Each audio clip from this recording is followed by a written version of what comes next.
السلام عليكم ورحمة الله وبركاته. soo dhawaada dhammaan walaalahan ku midana channelkan Dhoolacda channel. Maanta waxaan ku hadlaynaa muuqaal cusub oo ku saabsan sida loo furto Facebook follow. Sidaan ognahay Facebook wuxuu qaadaa 5,000 qof. 5,000 qof markay ka bixinto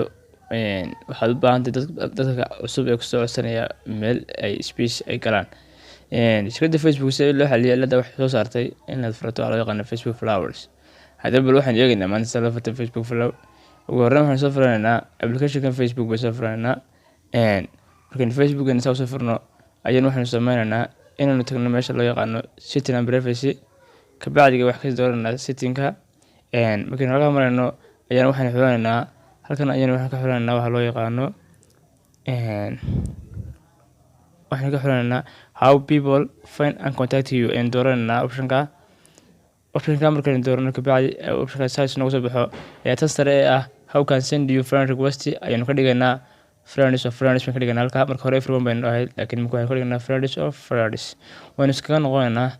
waxaan xulanaynaa option-keena labaad oo noqonaya followers and public contact halkaasna waxaan ka qabanaynaa dhowr shaqo shaqada koowaad oo noqonaysa taa ugu horeysa inaan ka dhigno public tan public way notice ku dhaafaysaa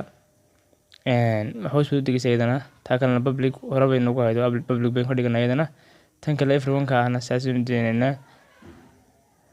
halkan kalena iyadana waxaan ka dhiganaa public profile infodana waxaan ka dhiganaa iyadana maxay public bay ka dhiganaa comment ranking halkaas ayaan ku sameynay waxa loo yaqaan public marka followers ku dhafran yihiin gabigeeda waxaan qabanay inta shaqo yar baan qabanay saas ayaan ugu furan tahay followers keeni